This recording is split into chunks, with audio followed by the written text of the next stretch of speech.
Welcome back to Bookview. Now, we're concluding our visit here with Heather Poole. She's author of the New York Times Bestseller, Cruising Attitude, Tales of Crashpads, Crew Drama, and Crazy Passengers at 35,000 Feet. Heather, I want to talk about the career flight attendant and how some things have changed just in the 17 years you've been doing this job. Now, you have a chapter in the book saying you will never quit, and it's where you're talking about taking a second job with a few famous celebrities working on a private jet. I'm not going to mention the celebrity, but tell us the story about the sandwiches, hoarding the sandwiches, until you learned about their private per diem for these private companies of $75 a day for meals. Was there envy? What was it like? I learned a lot about myself at that moment with the sandwiches, that I'm a hoarder. And we all are, because we're like scrounging for food, because you never know there's going to be a delay. There's a reason why flight attendants end up on like reality TV shows, especially like Survivor, because we can make anything work, and we're like survivalists. And I didn't realize it until I worked for that airline, and I'm like saving all the sandwiches, because that's what we do.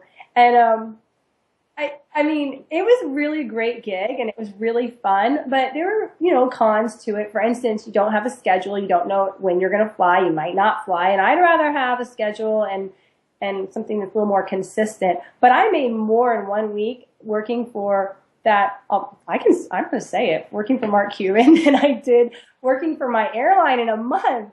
So that was exciting. But on the flip side, when you work corporate, well, it just depends on what kind of a corporate gig it is, but a lot of times if you don't have a schedule and you're on call for the rest of your life. So these pilots, they would get a call at 2 a.m. If Mark wanted to have like a fun little nighttime flight with all his friends at 2 a.m, those pilots had to go. And if they missed birthdays and engagements and recitals, it didn't matter. You had no schedule, no life. So it comes at a price. Okay, we have to talk about the crazies. The potato lady, the soy milk only case, the ones who, quote, don't want to be any trouble and insist, even when you lose it, that they were being on their very best behavior. What is it about flying that motivates people to push flight attendants and staff so hard, so far, and so fast? I don't know. I think I've got a theory on that. And I think because, when you're flying, you're kind of somewhat anonymous. You're not in your own regular circles, like you're not dropping your kid off at preschool, so what you do isn't judged. You can yell at me and nobody's going to go, oh my God, they're not going to remember you. So I kind of think that has something to do with it. Also, we're all in our heads today. Everybody's on social media. Everyone's tweetering. They're on Twitter and they're Facebooking. And, we tend to express ourselves there so that we're not even speaking to humans anymore. I can't even tell you how many people don't say hello to me when I say hello to them, at the boarding door. I'm just talking to myself. And I feel like what happens is everybody's reacting in their head now, and then somebody kicks their seat and they flip out because they don't even know how to communicate to people anymore. And then now when I have, family travel, people ask me for tips for families. I'm always saying, sit down and introduce yourself to the people next to you and behind you. And that way, if there's some request they have, they can just ask you politely instead of glaring at you and starting a fight and knocking your seat with their knees, because that's what's going on now. I mean, long ago, it used to feel like us against them. And I hate to say that, but it's true. And now it's just like everyone against everybody. Everyone's starting a fight. And, you mentioned the crazies, and they're not hard to spot when they come on board going, I'm not happy and it's your fault. Or, I had a guy who was just screaming about a lady because she had her seat reclined, but then I had to point out to him that his seat was reclined as well. So it's like, hello. I mean, it's a weird thing. And I always say, the airplane is like a microcosm of the world. If you want to know how the world really is, just get on the plane, because you've got the haves and you have the have-nots, and you see how people react. And I think we're just a very self-centered, me society right now.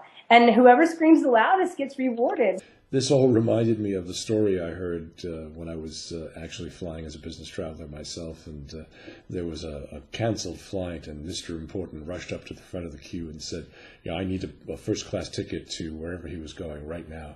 And the person who was working the counter said, I'm very sorry, sir, but we're terribly busy. We've had this flight canceled. Please, if you would get into the queue, we'll get to you as soon as we possibly can. And he immediately exploded and said, don't you know who I am? And she immediately picked up the broadcast mic and announced to the journalist, excuse me, this gentleman here at the front of the queue who doesn't know who he is. He then told her to do something that was somewhat biologically impossible. And her reaction was to say, you'll have to stand in the queue for that as well, sir. Tell me a little bit about what it's like. That's so funny. What's funny about that is there's so many frequent flyers. Like my airline had to create another level of VIP-ness because to separate the 1,000 million milers from the 3,000 million milers. So everybody's special, everybody's important, and they don't understand that everyone around them is the same way. It's true. So how many ways have you learned to say goodbye? And why is it so important to vary your farewell as we rush down that aisle to exit? Well, we were taught that, to change it up so we don't sound like robots. And then it sometimes just becomes like fun to see what you can do, especially like if you've got a couple of us around the same time saying it. We just try to mix it up. It's like a challenge. It's like a puzzle, like Sudoku. So we don't have to, but I do. Well, I have a new one for you. It's in Welsh. It's very simple. It's ta. T-A-A-A. Ta. You can actually do it as a double tone thing. So make sure you use that one next time. Ta. I'm going to say that. Well, Heather, I sandwiched your book this weekend around a cricket match, and I absolutely loved it. It's a nice mix of fun, funny, and a real serious look at the real life of your work. Heather Poole, I want to thank you for joining me here on Bookview. Oh, thank you. It was fun.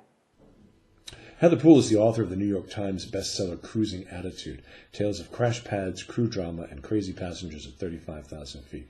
And you can find it on Amazon.com, on Amazon.co.uk, in all sorts of e-formats, and wherever fine books are sold.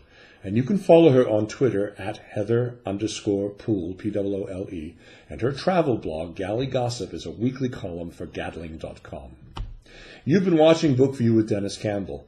Please tune in again next week when another author will sit opposite me and share their passion for writing. Thank you for watching, and good night.